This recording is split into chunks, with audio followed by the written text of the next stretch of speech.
divided against itself cannot stand, and that may be the only good thing about what's happening in the Islamic world right now. Welcome to SkyWatchTV. It's Tuesday, April 12th, 2016. I'm Derek Gilbert. A special broadcast today as we welcome the author of 7 books, a conference speaker who is in demand, travels around the country teaching. We managed to snag him between stops in Kansas City and Springfield, Missouri. Avi Lipkin joins us again today. Avi, thank you. One of the things that I think, we Americans, and you've got a perspective of as born and raised here in the United States, but lived most of your life in Israel. Right. So you've got a perspective looking in from the outside at our culture. Correct. As well as being one who's in it, so you can understand it to some extent.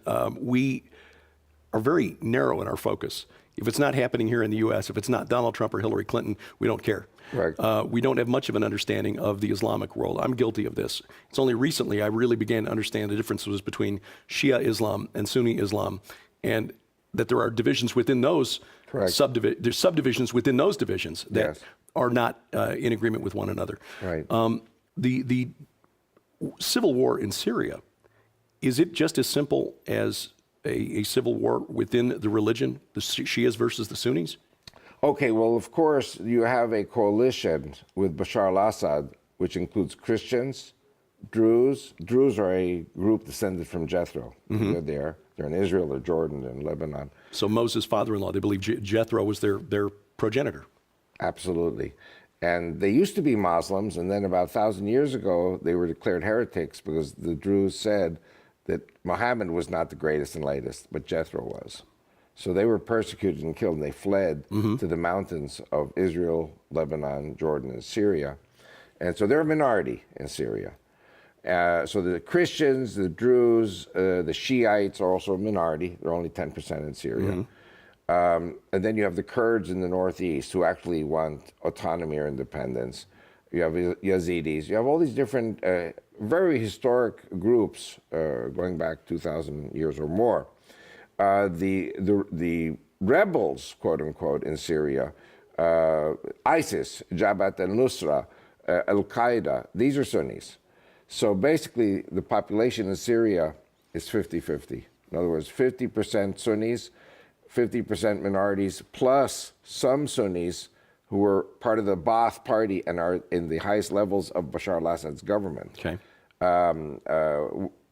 I'm changing the subject a little, but for example, Germany has taken in 1 million Syrians because the Syrians are very well educated. Under the Ba'ath regime of Bashar al-Assad, Hafiz al-Assad, these people learn many, many trades. So of course you have some people who are illiterate, but the Syrian, the element known as the Syrian people, theoretically could be good for a German economy. The problem is if ISIS sends in 4,000 vanguard terrorists with the refugees, they can overturn Germany or Italy or Rome. They even said, these Italians were picking us up from Libya as soon as we enter international waters. We are sending our vanguard. We're going to blow up the Vatican, kill the Pope, and take Rome. Something they've been dreaming to do for years. I would say, look at Rome. Look at Rome. I think Rome is the next target. Because Europeans don't have a clue. Well, and that's the subject of the new book coming out by Tom Horn and Chris Putnam here in just a few weeks. That's exactly what they're writing about. There are also, divisions within the nation of Israel, and this is something, again, we Americans, we're so focused on our own political games, and we barely understand our own political process, much less the political process inside Israel. Here in the United States, we're so used to having just 2 political parties. It's Democrat, it's Republican. Of course, that drives the Libertarians and the Greens and the Constitution Party people crazy. But it's a rigged game, essentially. In Israel, there are considerably more political parties. You've been working on developing a new political party. What is? Can you give us a kind of a thumbnail sketch of what is the political situation in Israel, and how is the person on the street viewing the situation in Syria? What are the concerns that people there have about things spilling over into Israel? Well, the first thing I have to say is that I always say in the churches that Israel was like a flower in the middle of the desert. Now Israel's like a flower in the middle of a forest fire. And God has his hand on Israel, and he's protecting us, and these countries are all destroying each other. And God says in Exodus, I will fight for you, and you will be still. Be silent, and I will fight for you. And until now, Israel has been very fortunate not to get involved in these wars which are surrounding us. And actually, Israel has been strengthening the king of Jordan and strengthening the president of Egypt. What I wanted to share, by the way, this is my 4th book, and it's called Israel's Bible Block. Yes. And it talks about the party, which I'm registering on the 21st of April. I'm submitting it. It takes the Israeli government 6 weeks to review the signatures that they're all alive. You know, not like in America, where maybe 115% of a county votes for Clinton. Yeah, I know. I grew up in Chicago, Obama, and I was 35 years old before I realized that vote early, vote often was not actual advice from the Cook County Board of Election Commissioners. So I understand. And also from the morgue. Yeah. We don't discriminate, alive, dead. But this talks about the history of modern Israel in the last 100 years. And it explains why the situation today is ripe for a Judeo-Christian political party. And there will be many rabbis who are going to be very upset with what I'm doing. But the point is this. We, Jews and Christians, agree that the Messiah is a Jew from Israel who speaks Hebrew. Yeah, absolutely. Okay? So for the Christians, it's Jesus Christ. For the Jews don't know. This Messiah, according to the Jewish definition of the Messiah, has to come not only for one group, he has to come for all the peoples of the world. And what is happening is that the Muslims want to kill the Jews on Saturday, Christians on Sunday. If you have 6 million Jews in America and 80% are intermarried with Christians in America, which is the true statistic. So we're talking about 6 million Jews and perhaps 3-4 million Christians, that both groups, husbands and wives, are going to be killed by ISIS and the children of the intermarriage. Kids can go to church on Sunday. They're not really Jewish, but if the father is Jewish or the mother is Jewish, they will all be killed. Right. It's like the Nazis. And so Israel's population today is 6 million Jews, 500,000 Christians, and 1.5 million Muslims. Now, the Jews in Israel, we have very, very few what I call white Anglo-Saxon Protestant Jews. Yeah. What we have are Jews who came from the Islamic countries. For example, my wife, Rachel. Half the population comes from Islamic countries. Half the population comes from former Soviet socialist bloc. We don't have what Alexis de Tocqueville called, the great American democracy in Israel. We have 33 political parties. Israel is a proportional representation system. So, for example, we have 4 primary blocs. We have, for example, socialist and left liberals. For me, liberal is an anomaly. It's not oxymoron. Liberals, the extreme leftists are liberals with a capital L. But the word liberal with a small L, these are people who really will listen. The liberals with the capital L, they won't listen. They're Soviet socialists. We have fanatic Muslim parties. We have very ultra-Orthodox rabbinic parties. Some of them are Hasidic, some of them are just simply Torah parties. And then we have the Likud and Israel Beiteinu and a few other parties which are, they are populist nationalist parties. And the prime minister, whoever he may be, has to put together a government based on 61 members of Knesset, at least, out of the 120. So he's got to pick and make deals with some of the smaller parties in addition to his party in order to reach that number. Everything is horse trading. This is like haggling in the market. It's not like here in America where you have a president, you might like him, you might hate him, but he's there for 8 years, or 4 years. Yeah. And nothing you can do about it. And, I have to tell you, I keep hearing about, we're going to impeach Obama. We're going to impeach Clinton. And in Israel, all the prime minister needs is that one member of Knesset get angry with him, the whole government collapses because he loses. Right now it's 61, but there are 3 guys who are troublemakers. And they're saying, if we don't get what we want, it's extortion. Yeah. If we don't get what we want, we're going to bring down the government. Now, I've been reading that Prime Minister Netanyahu's been trying to negotiate with Herzog of a different party, but now Herzog is under investigation for some malfeasance. And everyone is under investigation. You know what? I don't want to say this, but, every country gets its political leaders because of tax evasion or something in taxes. You got Al Capone because he didn't pay his taxes. Right. So we have another case of a minister who sat in jail already 7 years. He was the interior minister. Finally got out of jail, waited another 7 years to clear his name. And he's now the interior minister again. So now they caught him. They said, you have a house in the Galilee worth $2 million. Where did you get the money for this? He never declared it. So he's going back to jail again. So Israel's a very challenging place to do politics. Well, again, I'm from Illinois, from Chicago. Illinois has got the best prison food in the country because we've got so many former governors who are living there now.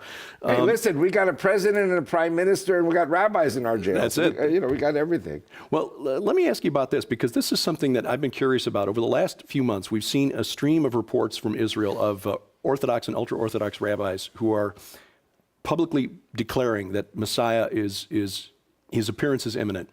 And here in the United States, we've got a lot of people who are solid Bible believers, but the dominant culture is not. Most people who call themselves born-again Christians really don't have as firm a grasp of Bible as that term implies. How much influence, and so when somebody like Franklin Graham says, this is what we believe, that doesn't carry a lot of weight with the majority of the American populace. How much influence do the Orthodox and ultra-Orthodox rabbis have with the average people in Israel? I mean, do most people believe that we're in the end times and that the Messiah is about to arrive? Well, in my fourth book about the political party, I give a history of the renewed Jewish population in the land of Israel. The land was empty for many years. The Jews were always there, but small groups. And what has happened is that from 1922, more or less, until 1948, Israel was rock solid control of the socialists. And the rabbis, there were very few rabbis because Hitler killed many of the rabbis in the Holocaust. And so Ben-Gurion, who was a socialist and he was not religious, he wanted the votes of the religious to support him. Sure. He said, we will give you money, build your yeshivas, rejuvenate the Torah studying population. We will give you we'll give you exemption from the army. At that time, it was 500 students. Today's 50,000 students are exempt from the army because they're studying yeshivas. So what has happened is that the growth or the resurgence of the ultra-Orthodox and the Hasidim and other groups in Israel, all great people, but they all have a viewpoint which is not really very much interested in what's going on in the world or outside of the box, or with Islam or Christianity. These rabbis focus only on the Judaic studies and the Talmud and the Torah and everything like this. Now, what has happened is also, and if you look up in the computer the word Knesset, Knesset actually is the same word as the Greek ecclesia, which is the church. Yeah. So we say, for example, church in Hebrew, we say Knessia. The N and the L switch. So Knessia is ecclesia, it's the same word. The Christians in Israel have been 2% for 2,000 years. In 1989, 1990, all of a sudden, 1 million people come home from the former Soviet Union. 30% of them are Christian. So they go to the Russian Orthodox Church. Yeah. So now the Christians in Israel are 8%. We have many other groups in Israel. But the point I'm saying is, Israel today, I would say 50% of the Jewish population, or 50, maybe 55% of the population is traditional or religious. 20-30% are socialists, don't believe in anything, and about 20% are ultra-Orthodox. So, but if you look at the Knesset, that's what I was going to say. If you look at the Knesset in the computer, look it up in Google, and you look through the 20 elections over the last 70 years, you're going to see that the right-wing and religious parties are increasing, and the socialists, who were almost the majority in 1948, the socialists are decreasing. They're less and less. Every election, they're going down.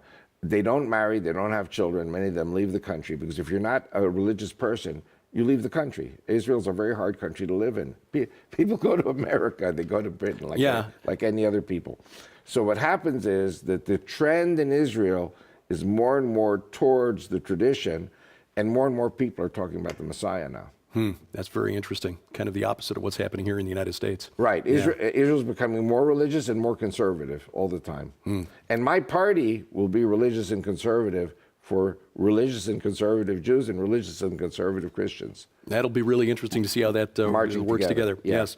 Avi Lipkin's website is vicmord.com. You'll see that on your screen, vicmord.com, if you'd like to buy his books or DVDs. And again, he will be one of the featured speakers at the Rocky Mountain International Prophecy Conference coming up in mid-July. That is sold out, but the live stream is available so you can watch it live. All 32 speakers will be featured at least once, and all of those videos will be archived for 6 weeks after the event. If you want information on subscribing to the live stream for the Rocky Mountain International Prophecy Conference, log on to the website of our friends at Prophecy Watchers. That's prophecywatchers.com. This week on SkyWatch TV, we talk about the threat posed to America by an electromagnetic pulse, an EMP weapon. How prepared are we? A congressional report said 90% of us would be dead within a year.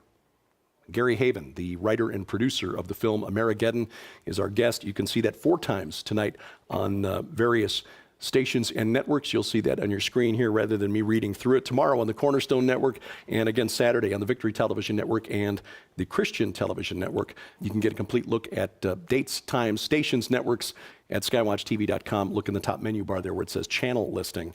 We depend on your support at Skywatch TV, and during the month of April, for your gift of $20 or more, we will send you this Amazing Grace glass block paperweight and the audiobook version of the Ahriman Gate, which was recorded by a guy named Derek Gilbert back when he had a voice. That's for your gift of $20 or more. Our gift to you is our way of thanking you for your support. And of course, for your comments and questions, the email address on your screen, dgilbert@skywatchtv.com. Thank you for watching as we keep watch. I'm Derek Gilbert, and this is SkyWatch TV. Most American families are just 72 hours away from disaster. Here at SkyWatch TV, we hope we can help avoid that. I have been given permission to tell about this massive deal. There's one packet where you get one of each of these, breakfast and entree buckets, and again, 25 years shelf life. With that, you will get 15 of these Wise Fire packets. You'll get one of this water bottle. It will filter 99.9% of the impurities out of your water. Also, you will get for free this awesome auto kit. Now, there's another package. There are 2 more packages. The second package, you get 3 of each bucket. You pay for those, and you get the auto kit free, you get the Wise Fire free, and you get 2 of these bottles. There's a third deal. You won't believe this one. You get 6 of each of these. You get the auto kit free, you get the Wise Fire free, you get 2 bottles. Guess what else? You get the Mac Daddy. Ooh. 50-gallon water storage container. If the electric grid goes down, one of these is going to come very handy. 3 packages for preparedness. One that feeds a family of 6 for a month. One that feeds a family of 6 for 3 months. And one that feeds a family of 6 for half a year. And of course, that includes the 50-gallon water tank. You'll find all of those deals online. The Wise Food Preparedness Specials at skywatchtvstore.com.